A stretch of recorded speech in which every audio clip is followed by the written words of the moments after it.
And, Mr. President, I think that concludes my time, and I believe that Senator Rockefeller is here, so I yield the floor. Madam President. The senator from West Virginia. I want to speak about an issue of great importance to the national security of the United States and to all of our allies, which is preventing Iran from ever having a nuclear weapon. There is no doubt in my mind that we will, in fact, do that. But certain things have to happen. The question is how, not whether, we prevent a nuclear-armed Iran. For the first time in years, there's a real opportunity to take a good step, verifiably eliminate Iran's nuclear weapons capability through tough negotiations, rather than the alternative, which is inevitably acts of war. The initial interim agreement between the P5+1 and Iran is encouraging as a first step, and I urge my colleagues not to put it at risk. How would they do that? By passing new sanctions right now. A lot of talk about that. It's easy to look tough. I'm kind of amazed, to be honest with you, that I don't think anybody from our side has gotten up and made a speech about this subject on the Senate floor. I meant to yesterday, but it couldn't. Thank you, Senator Johnson, the chairman of the Banking Committee, has come to the rescue of all of us. He's not going to allow it to happen, and I totally congratulate him for that act of quiet and strong courage. Instead, we should simply state the obvious. If Iran reneges or plays games, there's no question in anybody's minds in this Senate that we will quickly pass new sanctions the very moment that the need arises. To me, this is a very clear-cut case. And again, I frankly do not understand why more of us, at least on this side, have not got up to make this case. I wonder. I think I have some ideas, but I do wonder. There's still a long way to go, no question, but this diplomatic opportunity is real. Why? Because Iran wants and needs to find a way out of the financial isolation that our crippling sanctions have inflicted on its government and its business and its people. It's horrific of what our sanctions have done. Iran's people elected a president who proposed a different path. Ayatollah Khamenei, Iran's supreme leader, has given President Rouhani some flexibility to try and find an agreement. That's unprecedented, and most people think it's for real. We shall see. And they did, in fact, agree to the initial deal. So already one step has been taken with a good result. I don't think it's a coincidence. The immense power of U.S.-led global financial sanctions, backed up by our allies, has created the opportunity to resolve this issue diplomatically with verifiable agreements and skeptical inspectors rather than with bombs or boots on the ground. I've spent much of my tenure on the Intelligence Committee, going back before 9/11, with the Director of National Intelligence, the CIA, the NSA, the FBI, and the Treasury Department to build our tools to exploit and to freeze the international web of financial networks that enable terrorist and proliferation programs, particularly Iran's nuclear program, their programs up. I have staunchly supported the powerful multilateral sanctions regime that's currently suffocating the Iranian economy and that forced the current Iranian regime to the negotiating table. They would not have been there otherwise. The effect in inflation and devastation of economic production and all the rest is devastating. We don't choose to see that. But it is. The initial agreement is the first concrete result of those sanctions, Madam President. It stops progress in Iran's nuclear program. It neutralizes Iran's most dangerous stockpile of nuclear material, that is 20% of enriched uranium. And it establishes strong monitoring mechanisms that enable inspectors to verify that Iran is in compliance with these commitments. The first step maintains the powerful sanctions regime that has forced Iran to the table. It maintains it. The agreement maintains that. The very small amount of targeted and reversible financial relief that it provides, roughly $7 billion out of $100 billion in sanctions that the agreement leaves fully in place, only underscores the grip that we have and that our allies have on Iran's financial position. The grip will not loosen during this 6-month agreement as we try to go to a next step. We will continue to control and limit Iran's access to money during the 6-month agreement. If Iran, in fact, reneges on the terms of the interim deal, Iran will not even get all of the small relief that we have agreed to. They will, however, get more sanctions. And over the next 6 months, the small amount of financial relief that Iran can gain in the deal will be dwarfed by the amount of their loss in their oil revenue that our continuing sanctions will deny Iran. That was in place, that is in place. Iran will be in worse shape financially, Madam President, 6 months from now than it is today. That's a fact. The pressure does not cease to relent. It keeps going. It just keeps going. So it's a good situation. Tough, agreed to, and in place. That is why Iran needs to complete a final comprehensive agreement to eliminate its nuclear weapons capability. Does that guarantee it? No, it doesn't. But we're a step further than we were before. Because this interim agreement does not give Iran what it needs to escape financial ruin, which counts. I appreciate the concern of colleagues who want more now. It's muscular, it's, but we must give this opportunity a chance. However you see the first step, whatever your view of it is, the fact is that today Iran is further from a nuclear weapon than it would have been without this deal that we have just completed. And we have accomplished this first step through diplomatic strength without a shot fired. I think we can agree that that's pretty good. We all want to put pressure on Iran to comply with the commitments that it's made to the interim agreement. And we will. And to agree to a long-term comprehensive deal. And we hope that will prevent it from ever developing a weapon. But we've taken the first step. And my colleagues, the pressure already exists for them to continue on this path.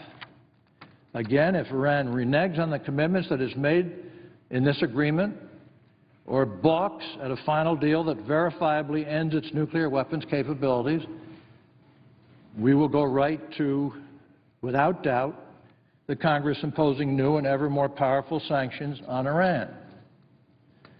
But we don't have to do that now. In fact, it's a terrible mistake to do that now. Given the indisputable credibility of that threat, I urge my colleagues to consider how unnecessary and how risky it would be to preemptively introduce new sanctions right now. New sanctions now could be criticized as a violation of the interim agreement. It could be blown up that way. Such a move would separate us from our negotiating partners in the P5+1. Those are called our best friends. And it could further complicate the already difficult negotiations of a final agreement, which we all pray for. I know some senators doubt these risks. But I ask my colleagues this: if there is any chance at all that new sanctions right now might disrupt the agreement or jeopardize a future agreement, why on earth would we risk that? Why would we risk that? We know where we stand, we know where we're going. We can't be sure that we're going to get there, but we know that we always have the power to increase sanctions if they try to avoid certain things. But they haven't. So why pile on now and threaten to blow the whole thing up? Why, Madam President, would we risk an opportunity that may very well be the only chance we have to resolve this enormous problem without the use of military force? And I do not know of an alternative to that. If we lose this diplomatic opportunity, then the use of force will be the only option to stop Iran's path to a nuclear bomb. All of us have lived with war for the past 12 years, intimately, painfully, horrifically. We have all seen close up the incalculable financial and human costs that have come with these wars and the burden that the wars put on our troops, their families, and our economy, therefore our people. This has only hardened my resolve to ensure that this immense sacrifice never happens unnecessarily, that we take great care to exhaust every possible avenue to diplomatic resolution. Colleagues, we now have an opportunity to eliminate Iran's nuclear weapons capabilities. We can do it peacefully. Let's not put that at risk. I thank the presiding officer and yield the floor. The senator from Montana.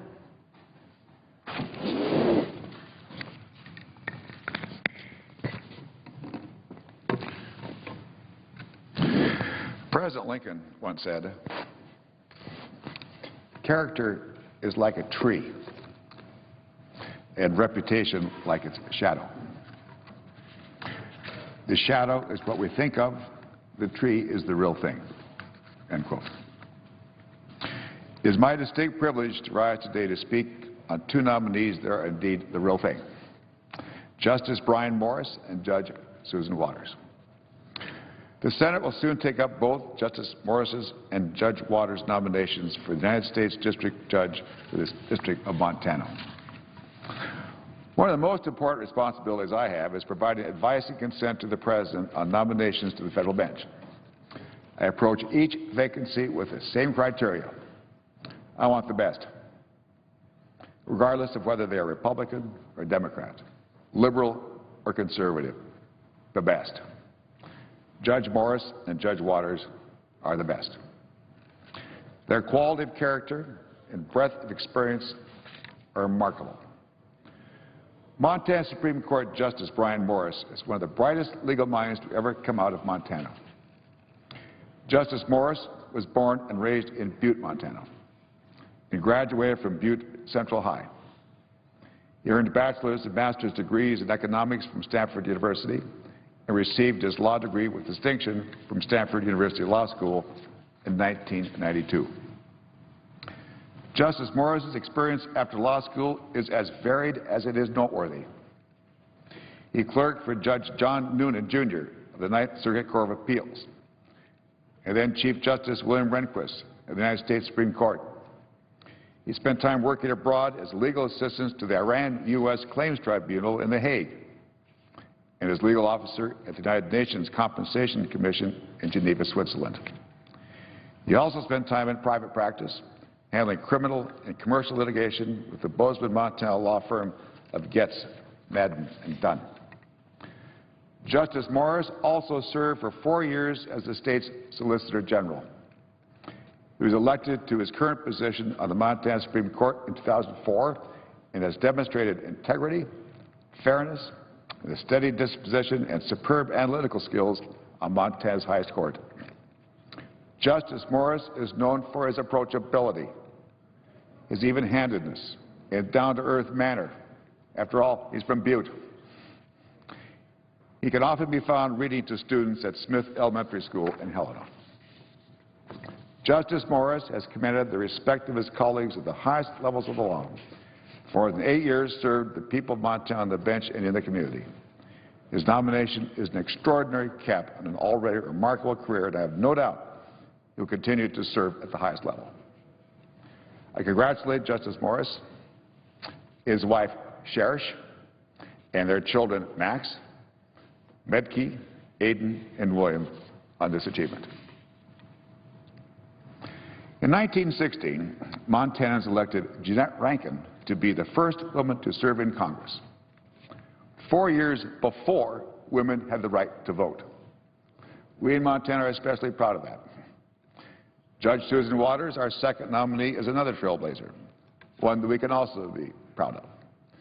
Not only is Judge Waters a respected jurist and dedicated public servant, but once confirmed, she'll be the first woman to serve as United States District Court judge for the state of Montana. Judge Waters was born and raised in Billings, Montana, graduated with honors from Eastern Montana College. Judge Waters raised 2 young daughters while attending the University of Montana Law School, receiving her law degree in 1988. Since then, Judge Waters has cemented her reputation as a skilled trial lawyer and a judge. After law school, Judge Waters served as Deputy County Attorney for Yellowstone County, handling a multitude of civil and criminal cases. In 1995, Judge Waters entered private practice, taking hundreds of cases to final judgment in state and federal court. In 1999, Governor Mark Roscoe appointed her to sit as a state district court judge for Montana's 13th Judicial District in Billings. And since her appointment, Judge Waters has been reelected 3 times, most recently with over 80% of the vote. Judge Waters has tried hundreds of cases during her 14-plus years on the bench. She has heard civil, criminal, probate, juvenile, and family law cases. Her trial experience is remarkable. She further served her community by establishing the Yellowstone County Family Drug Treatment Court in 2001, first of its kind in Montana. Its overwhelming success has made it a national model. Judge Waters is known for being fair, hardworking, possessing strong analytical skills, and an excellent judicial temperament. Her extensive trial experience as a practicing lawyer and trial judge will be an invaluable addition to Montana's federal bench. Judge Waters embodies the qualities that service on the federal bench require. She has served the people of Yellowstone County for over a decade. I am absolutely confident she'll bring the same professionalism and dignity to the federal bench as she has to the state. And I want to congratulate Judge Waters, her husband Ernie, and their 2 daughters, Jessica and Maggie, on this outstanding achievement. Justice Morris and Judge Waters are supremely qualified. Their service sorely needed. We have 2 vacancies in our state. We have 3 federal district court judgeships. The vacancies that Judge Waters and Justice Morris will fill are both considered judicial emergencies. Chief Judge Dana Christensen, our lone active judge, travels over 300 miles round trip to hear cases. In fact, I just spoke to him yesterday telling him that we can fill these 2 positions in Montana. He said, yeah, Max, I'm getting in the car right now to drive, what's the distance? It's a 4-hour drive to Great Falls, Montana from Missoula, so he could sit and hear some cases in Great Falls.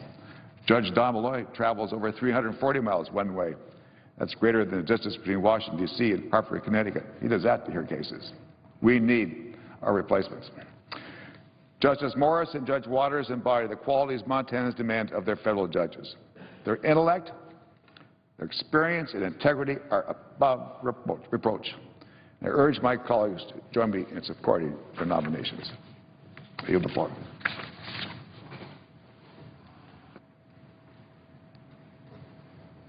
Madam President. Senator from Kansas. Thank you, Madam President. I rise to address the nomination of Cornelia Pillard for the D.C. Circuit. It appears to me the environment in which we are discussing these nominations is a good example of the new rules of the Senate. We're already getting a taste of the new world order around here. It didn't take long. It's only been a few weeks, but we are already experiencing life in the new Senate. Those in the majority who wanted to change the rules are now certainly getting their wish. It should have been obvious that the rule change would impact the Senate in many unforeseen ways. We in the minority have had to find other ways to make our voices heard. As we watch the majority use its new power to move whoever it wants through this body, we should realize that we have started down a course from which we will never return. Indeed, we should expect more changes in the future. The majority changed the rules because it did not like how they were operating to frustrate ambition, an agenda. If other things come about that frustrate the majority, we may have new changes to get rid of those frustrations too. The invocation of the nuclear option has set us on an irreversible course. A few weeks ago, I came to this floor and quoted our former parliamentarian, Bob Dove. He and Richard Ehrenberg, a one-time aide to former Majority Leader George Mitchell, wrote a book called Defending the Filibuster. And this is what they said. It bears repeating. If a 51-vote majority is empowered to rewrite the Senate rules, the day will come, as it did in the House of Representatives, when a majority will construct rules that give it near absolute control over amendments and debate. And there is no going back from that. No majority in the House of Representatives has or ever will voluntarily relinquish that power in order to give the minority a greater voice in crafting legislation. Unfortunately, the majority didn't seem to care about the concern these wise men raised and went ahead with their rule change anyway. Now we are feeling this effect. This power grab is having other consequences too. Today I attended a hearing in the Rules Committee as the ranking member for nominees to an agency called the Election Assistance Commission. You probably never heard of it. Madam President, I doubt if you've ever heard of it. It's a small agency with 4 commissioners, 2 Democrats and 2 Republicans. Nominations to be bipartisan, 2 bipartisan commissions have traditionally been paired and moved jointly. This practice ensures each party has a voice in such bodies. Before the rules were changed, the minority could be assured that their consent would be needed for appointments. That assurance is now gone. Will the majority just make its own appointments to commissions like this now? I hope not. That is under discussion in the Rules Committee. But what motivation do they have to ever confirm any Republican nominee if they so choose, to even consider minority views in this regard? We are going down a dangerous path, Madam President, and no one knows where it will lead. The same is true in regards to the atmosphere that we find with the Affordable Health Care Act. For some reason, the executive has decided to make any changes to the law without really considering coming back to the Senate or the House or the Congress to make these changes. So in part, I come to the floor to speak about an issue that continues to keep me up every night and every Kansan as well. That is the implementation of this Affordable Health Care Act, the health reform law. This is indeed the President's legacy legislation. Based on what I'm hearing from Kansas at home, I would think the President would want to be remembered for something else entirely.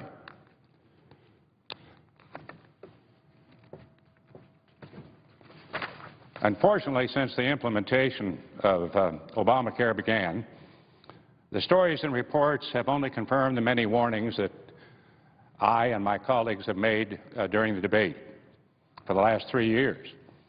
People can't keep their coverage. Despite the many, even hundreds of promises made by this President and the supporters of this law, people are losing their coverage. Premiums are increasing, even though the President and supporters of this law said premiums would decrease by $2,500, $2,500 for all Americans. Most of the stories I hear about and especially Kansans, involved many hundreds of dollars in increases in monthly premiums. Even more recently, folks are realizing that what they had to pay in out-of-pocket costs are going to skyrocket. Deductibles are higher, and the products, drugs and services Kansans have to pay to reach their deductible has virtually exploded. This doesn't even count the increases to copays and other costs that patients are seeing, especially with regard to prescription drugs. And this is being done in a way so that patients are getting the full information they need. So much for being the most transparent government in history. And along these lines, I believe it is my responsibility to come to the floor and remind Kansans about several other provisions of Obamacare that patients may not be aware will put the government between the patient and the doctor, their doctor. During the health care reform debate, I spoke at length in the Health, Education, Labor, and Pensions Committee and in the Finance Committee and on the Senate floor about something called rationing, a subject that is very controversial. Specifically, I want people to know about the 4 rationers, boards, commissions, whatever you want to talk about, the 4 rationers included in Obamacare. First is the CMS Innovation Center, Center for Medicaid Services Innovation Center, which was given an enormous budget to find innovative ways to reform payment and delivery models. What this really means is that CMS can now use taxpayer dollars to invest in ways to reduce patient access to care. It gives CMS new powers to cut payments to Medicare beneficiaries with a goal to reduce program expenditures, but the reality being that they will reduce patient access. There are new authorities also granted to the U.S. Preventative Services Task Force. I don't know what the acronym is here. It's the USPSTF. That defies too many consonants. That defies an acronym. But the USPSTF used to be a body, second rationer, that was scientific and academic, who reviewed treatment, testing, and preventive health data and made recommendations for primary care practitioners and health systems. I would guess that many would agree that that is still what they do today. However, the weight of their recommendations holds significantly more weight as of today due to the Affordable Health Care Act, or Obamacare. Because of this law, the health care law, the USPSTF can now decide what should and, more importantly, should not be covered by health care plans. If the USPSTF doesn't recommend it, then it won't be covered by your health plan, and you will bear the cost of the procedure. Already we are seeing this with things like prostate exams, mammograms for breast cancer, which many people say have saved their lives. Reach a certain age, no PSA test, the same kind of criteria to some degree with mammograms. Then rationer number 3. Then there is the Patient-Centered Outcomes Research Institute. That's PCORI. I suppose the acronym for that is PCORI. Just a guess. This is the outfit that was given millions and millions of dollars to do comparative effectiveness research, also known as CER. Now, I'm not opposed. I don't know any member in this body who would be opposed to research, especially when it's used to inform the conversation between a doctor and their patients. But there is a reason this was formerly called cost-effective research. There's a very fine line between providing information to doctors and patients to help them make the right decision that works the best for them, and then using that information to decide whether the care or treatment is worth paying for. I have long been concerned that this research will be abused to arbitrarily deny patients access to treatments or services to save the government money by federal government decree. And finally, there's my personal nemesis. IPAB, which stands for the Independent Payment Advisory Board, just now making the news as various people within the media are finally recognizing IPAB. This is a board made up of 15 unelected bureaucrats who will decide what gets to stay and what gets to go in Medicare coverage. They'll decide what treatments and services will be covered and which will not, all to allegedly save money with no accountability whatsoever. When proposed, I remember it well, both in the Health Committee and the Finance Committee, supporters of the health care law told me we are too close to our constituents. Really, we are too close to our constituents. It makes it too difficult to make the hard decisions. Let's have somebody else do it. It'll be more fair. We know them too much. We trust them too much. I could not believe it. I believe I am elected to make the hard decisions, me and others in this body, and take the hard votes. And I believe that is the way Kansas and every other state constituency also wants it. Even worse is the fine print of IPAB. Now get this. If Kansans determine that they do not like the direction the IPAB is taking, and many of us as well, and call for my office and every other office here in the Senate to ask us to do something about it, to ask me to do something about it, we in Congress can overturn their decision. But it has to be by a certain margin. On the surface, this sounds okay until you realize the President will never support Congress overturning the recommendation of this board.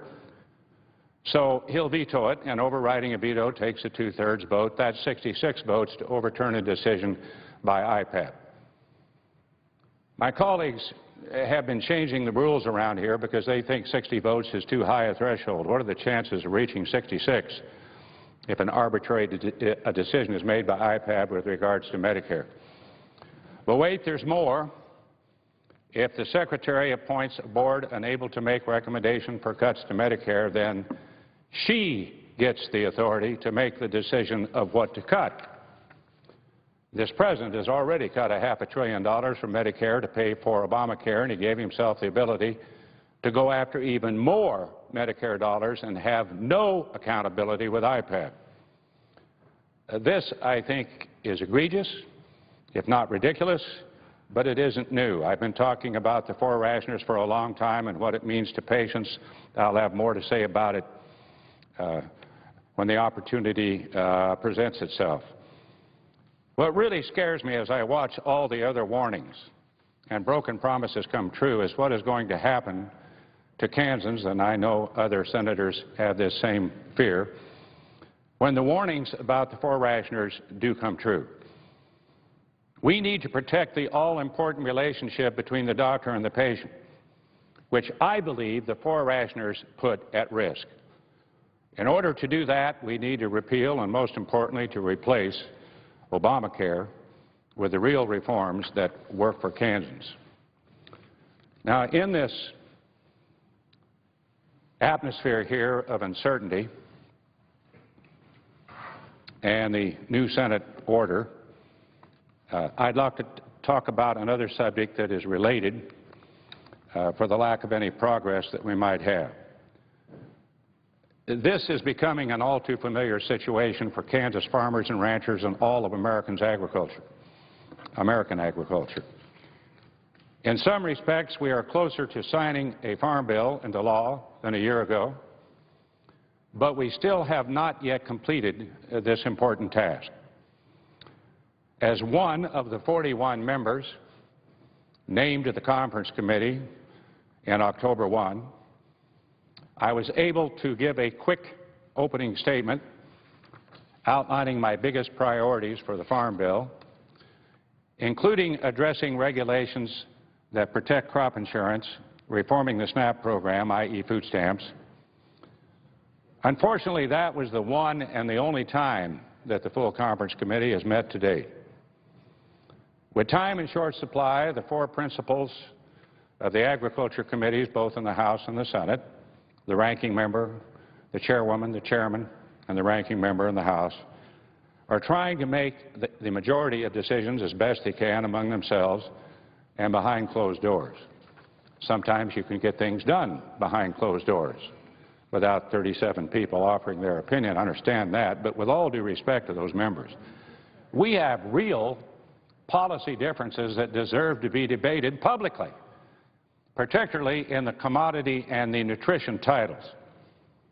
The other 37 of us have been ready and willing to be put to work, yet the Conference Committee has only met once with no future meeting scheduled. I am very disappointed that an agreement on the Farm Bill may be close, yet some of our ideas and suggestions and concerns will go unheard or unanswered, such as the new environment we live in the Senate. As I said during the Agriculture Committee markup and our only conference meeting, I have real concerns with the direction of farm programs in this year's bill. We have what's called target prices. You might well just say subsidies, whether named counter-cyclical payments or adverse market payments, and they have proven to be trade and market distorting. For some commodities, these prices are set so high that they may cover a producer's cost of production. That's right, you have a government subsidy over the producer's cost of production, essentially guarantee that a farmer profits if yields are average or above average. In this budget environment, and at a time when we are looking to make smart cuts, I simply don't know how to justify this subsidy program that can pay producers more than the cost of production and essentially becomes nothing more than an income transfer program, not a risk management tool. After the committee markup, I had hopes that we could improve on the Farm Bill to more resemble the risk-oriented and market-based approach the Senate had previously taken, working with the distinguished chairwoman from Michigan and myself as ranking member. Last year, I worked with the Senate leadership from both parties to consider the Farm Bill through, of all things, regular order. Everybody had a chance to offer an amendment. The first amendment was offered, had nothing to do with the Farm Bill, by Senator Paul. Regular order, giving all senators the chance to improve the bill or make their concerns known. However, this year we considered a mere 15 amendments. Last time around it was 73, 300 offered. 250 were offered this time, but we only had 15 amendments. All amendments regarding the new target price program were blocked from consideration and votes on the Senate floor. All of them. Senator Thune had amendments, Senator Grassley had amendments, Senator Johanns amendments, I had amendments, all serving on the Agriculture Committee. Of course, the real problem with farmers planning for a government program and not for the market is that these programs then only serve to extend the period of low prices due to overproduction. Besides high target prices for all commodities, the House wants to recouple payments with current production for the first time since 1996. The Chamber of Commerce has warned that if we go down this road, we will quickly invite other nations to initiate dispute settlement against the United States and to do so with a good chance of success. I also have long-standing WTO concerns, the World Trade Organization, and the United States lost, and I mean really lost. The WTO stove was really hot in a case to Brazil, and part of the decoupled target price program. We're still paying for that. I am hopeful that we can come to some agreement that works without setting us up for a further trade dispute not ruled in our favor. Another sticking point seems to be SNAP, the Supplemental Nutrition Assistance Program. I think everybody is aware of that. It is important to note that at least 80% of the United States Department of Agriculture's budget goes to nutrition programs, and SNAP was exempted from across-the-board cuts known as sequestration. The Senate bill only trims $4 billion out of a nearly $800 billion program in a 10-year budget. That is less than 1% of a reduction. And it doesn't cut anybody's benefits. It looks at eligibility and other problems that are within the SNAP program. We have the responsibility, certainly, to do more to restore integrity to the SNAP program, eliminate fraud and abuse, while providing benefits to those truly in need. I offered an amendment during the committee markup and on the floor that would have saved an additional $31 billion from the SNAP program, I thought in a smart and responsible way that will not take away food from needy families. The House took a similar approach and also included work requirements for food stamps and found a total of $39 billion in savings. That's about a 5% reduction over 10 years. It has also been mentioned that SNAP has already been cut by $11 billion this year. However, the end of the American Recovery and Reinvestment Act of 2009 stimulus boost for food stamps was a temporary increase in benefits to assist individuals and families hurt by the recession. The end of this temporary increase is in no way related to the Farm Bill, and the Congressional Budget Office agrees that no budgetary savings are achieved. Reconciling the difference between $4 billion and $40 billion in savings has proven really tough so far, if not impossible. However, unlike the majority of the programs in the Farm Bill, if we don't have a new bill signed into law, the food stamp program, the SNAP program, will go on unchanged, and there will be no savings or reforms to the program. Last week, I spoke with the Kansas Farm Bureau, 800 members of the Farm Bureau and their families, and once again, the #1 priority for virtually every producer was crop insurance. Even after the devastating drought the last few years, crop insurance has proven to work, and producers from Kansas to Illinois and all over the country are still in business, helping our rural families and our communities. In 2013, producers across the country insured a record number of acres, covering nearly 295 million acres and over $123 billion in liabilities. The takeaway message is clear. More farmers are purchasing crop insurance policies to protect their crops than ever before. In both versions of the Farm Bill, we were able to strengthen and preserve crop insurance. We just need to keep that commitment through the final legislation.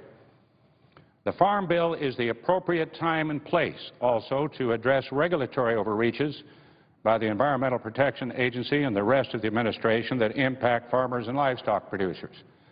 In that respect, I appreciate the House in addressing several burdensome regulations that I've worked on in the Senate, including pesticides, farm fuels, tank storage, the lesser prairie chicken, bless the heart of the lesser prairie chicken, GIPSA, mandatory country of origin labeling called COOL.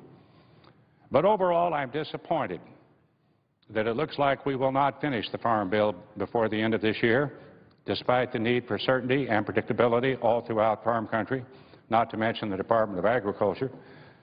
Our folks back home have to make business decisions regardless of the status of negotiations. Just one example, Kansas wheat growers have already planted their 2014 wheat crop and have been required to certify their acres. They just don't know what programs will be available to them. While we all want to provide long-term certainty to farmers, ranchers, and their families, and American consumers, we have already let one extension expire in September. The House may pursue extending the 2008 bill yet again. However, our Senate Majority Leader Harry Reid said yesterday that even if the House passes a short-term extension of the Farm Bill, the Senate will not pass it. A year ago in August, I went to the floor upset with the leader for failing to consider a bill that the House had passed to reinstate the livestock disaster programs from the 2008 Farm Bill in response to the devastating drought in the Midwest. Went on for 3 years. At the time, I called it shameful and an abdication of our duty to the cattlemen and the women that feed the world, and warned of the consequences of inaction. We were unable at that time to finalize the Farm Bill. Still the same Farm Bill a year later, and our livestock producers are continuing to work to rebuild their herds after multiple years of drought, and yet livestock disaster programs remain on hold. Then the devastating blizzard hit the Dakotas and Nebraska this year, and those producers were left with little federal support, a problem we could have addressed a year ago. All of us on the Conference Committee and every member throughout Congress should be equally troubled if we leave this year without addressing the Farm Bill.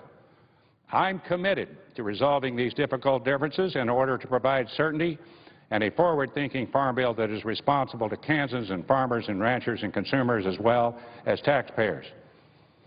We got to end this environment here where this so-called nuclear option has really gotten us into a hole that we keep digging. Whether we're trying to get a farm bill done, whether we're trying to improve the Affordable Health Care Act or repeal it, or whether or not we have a commission that nobody heard of in the Rules Committee that is sitting doing something, but we know not really what and what to do with it.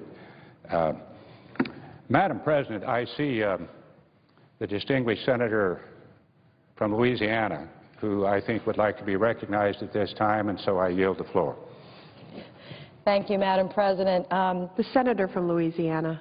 I'd like to, I see my good friend, the senator from North Dakota on the floor today, and I'd like to have her begin this very important discussion on the importance of flood insurance relief for the country. She's been an outstanding spokesperson and a true advocate to help us get this right. This flood insurance program that can help sustain the program itself for the benefit of the taxpayers and also for the people in North Dakota, Louisiana, Pennsylvania, New York, New Jersey that depend on it so much. So let me turn the floor over now to our leader, Senator Heitkamp. Madam President. The senator from North Dakota. We're coming today to talk about something that is critically important to very many middle-class families who have home ownership across the country and business ownership. And it's the bipartisan, truly bipartisan, Homeowner Flood Insurance Affordability Act, which seeks to address the recent flood insurance rate escalations across the country. This bill is measured, it's reasonable, and it allows for FEMA to complete a study on flood insurance affordability and provides Congress with the assurance that about FEMA's ability to accurately determine flood risk before implementing pieces of the Biggert Waters Flood Insurance Reform Act. And I think it's true in many cases in the United States Congress that good intentions, when they pass the Biggert Water provisions, passed the act, but implementation has been a nightmare. And I don't think we're exaggerating, has been a nightmare for very many of our community members and especially across the coastal areas. But I think it's important that I speak as someone from a plain state who will tell you repeatedly that flood insurance is a huge impediment to success and to home ownership in North Dakota and very many of my communities. I want to just mention some of the provisions of the bill. The bill would delay rate increase for the following properties: primary non-repetitive loss residents that were grandfathered, all properties sold after July 6, 2012, and all property that purchased a new policy after that date. And it's important that the folks out there who have already gotten these tremendous flood insurance bills understand that our effort is to make this bill retroactive to October 1st of this year, so that those rate increases that were mandated by that date don't take effect. The basement provision is something that we've spent a lot of time educating other members about. It's a provision that very many communities in my state, including 14 North Dakota, some of our largest communities, have flood-proof basements. They've lived by the rules, they've done all the things that they should do, and so they've been granted an exemption from flood insurance, taking a look at where the foundation is as opposed to where the basement floor is when they determine vulnerability. That basement exemption is in danger of being repealed by FEMA, and we want to make sure that whatever we do recognizes that when those homeowners played by the rules, did the right thing, flood-proofed their basements, that they get that investment recognized in the flood insurance program. You know, generally I want to say, you know, I came to the United States Senate to fight for North Dakotans. And I have to imagine most of the senators here are here because they want to fight for the people in their states. And a major way to do that is to protect American families and their homes and stop putting undue pressure on them. It's a simple idea, but it's proving much harder to implement than I would like. Flooding is a reality far too often in North Dakota, and there are many other communities across the country who see the same kind of plains flooding. Just in the past few years, we've seen communities like Fargo, Minot, Grafton, and others impacted by severe flooding that's destroyed their homes and their businesses. This fall, flood insurance rates went up for millions of families. This puts families at risk, so many of them have to struggle to pay for flood insurance, or they have to walk away, literally walk away from their investment in their home. Biggert Waters is having an immediate impact on homeowners in my state. I want to give you just one example. We have a woman that I know from Grafton, North Dakota. Her name is Allison Scary, and her husband, Kyle. They purchased a home in that smaller community about a year ago. At the time, the flood insurance rate was $901 for $100,000 worth of coverage. But when the policy recently came up for renewal, their flood insurance skyrocketed to more than $4,200 a year. Let me repeat those statistics. Their flood insurance cost when they bought their home was at $901. Today their bill is $4,200, a 375% increase for the same amount of coverage. In an email to me, Allison expressed a desire to raise her children in Grafton, but unfortunately, they no longer can afford their home, not with these new rates. And she said that had she and her husband known about these rates when they bought their home, they would have never have purchased their home. I think it reinforces that we need to take a new look.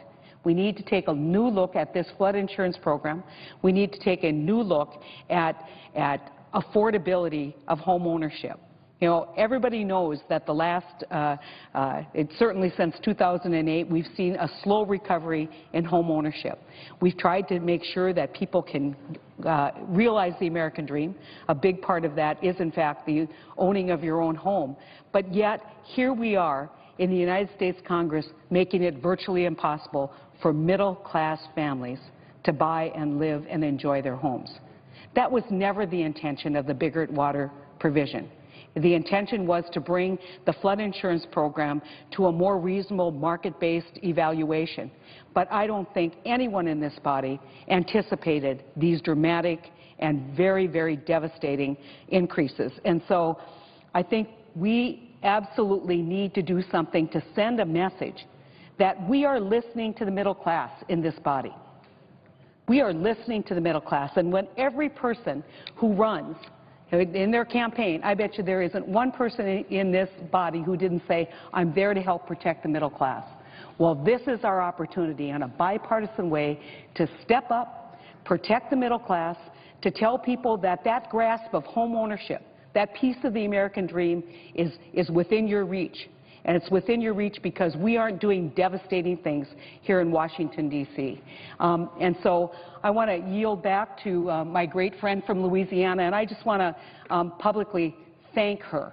I don't think I, as a new member, preside frequently in the floor of the United States Senate, and I think that if there was a canary on this issue, you know, that early bellwether who you looked to when you said we're going to have problems, it was Senator Mary Landrieu, who alarmed this body from the very beginning, who knew that these increases were coming, and so ably advanced her leadership on this issue. And I want to applaud her for that. I want to applaud Senator Menendez and Senator Schumer and so many people on the other side who have worked with us to try and develop a bill that truly has bipartisan support.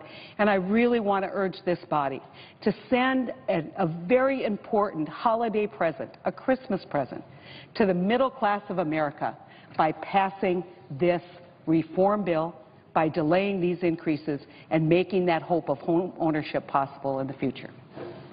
Madam President. The senator from Louisiana. Madam President, I thank the senator's kind and very generous comments, but she underestimates about me, but she underestimates her own just tremendous leadership skills. Arriving here as a new member, she jumped right into this issue. She didn't need a lot of prep work. She understands her state. She understands basements, which we don't have in Louisiana, because if you dig down even a few inches, you'll hit water. So I had to get very well educated from my good friends, the senators from New York, New Jersey, and North Dakota, about true basements. And it just goes to show you that when we work together, we can come up with legislation that can really help our people, give them relief, be in partnership with them, helping them to keep the equity and strengthen the equity in their homes and businesses, and also do right by the taxpayer. And so, Senator, thank you very much for your kind comments. And I'd like to, through the chair, recognize the senator from New York who has been just an absolute outstanding advocate for the people of the East Coast, particularly New York, but the entire East Coast in the aftermath of Sandy, and was so helpful to that region to bring them the relief they needed, which is work, Senator. I understand that it's still going on and we have to do more. But if we don't fix this flood insurance, which in fact was a man-made disaster, it is going to make the natural disaster of Sandy that much worse. And I'd like to ask Senator Schumer if he has any comments to add to what's already been said.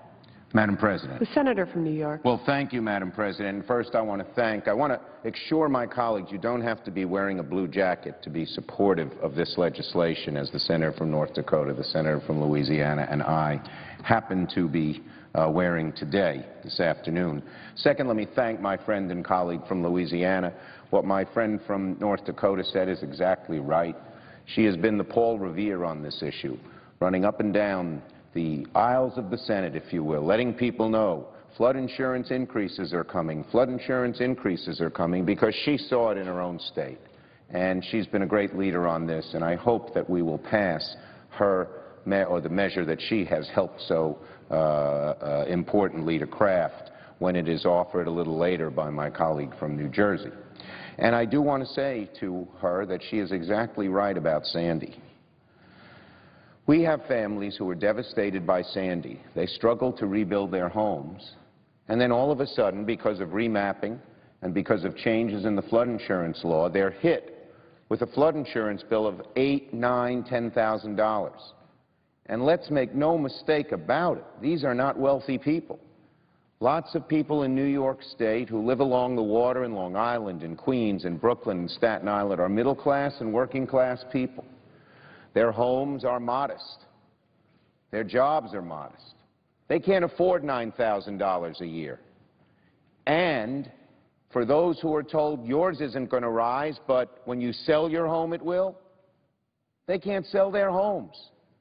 Now, there are some things, Madam President, that make the rest of the nation scratch their heads in wonderment and say, what the heck is going on in Washington, D.C.? There are all too many things. One of them is flood insurance.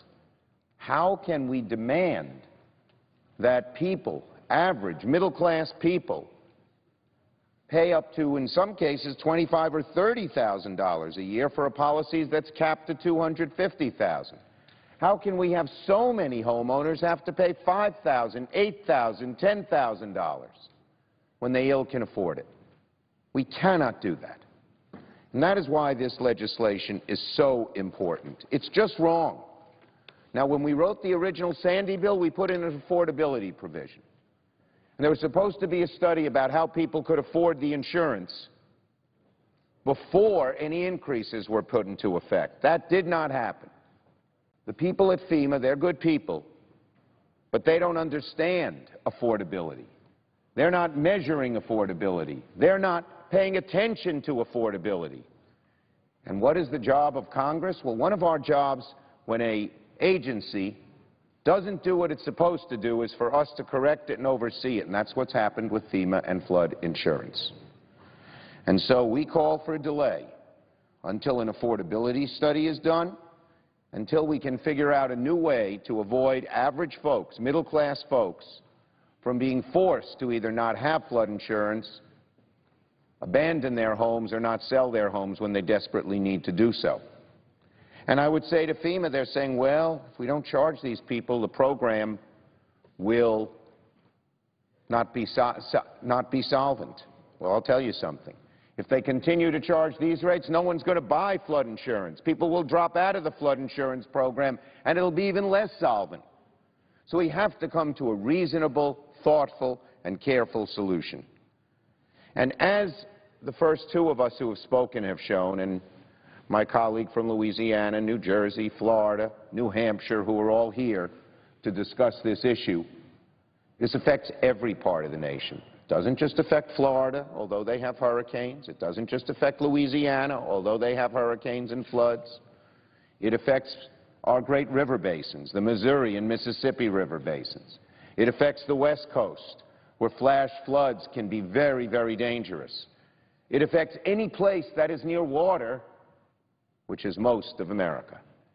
We have so many issues. The maps that are drawn are way off base. I have areas in my state that are 5 miles from water and never been flooded and are included in flood insurance. FEMA actually didn't even measure the floodplains in Nassau County and impose Suffolk County's floodplain. We had to force them to go back and start over. There's so much wrong with the way the program is now existing that it must be put on hold so we can come up with something better than FEMA is doing. And so I hope my colleagues will support us. We have bipartisan support. Senator from Georgia has been a great advocate. Others have been a great advocate on the other side of the aisle.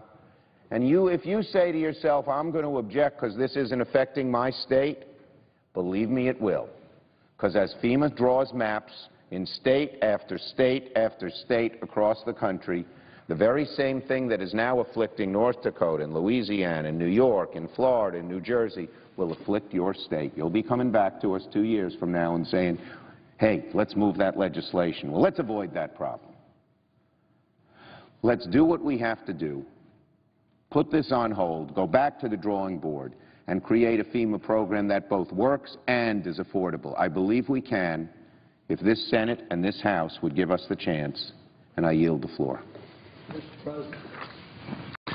The senior senator from Florida is recognized. Mr. President, before the senator from New York departs, I want to say this is a real-life example in Pinellas County.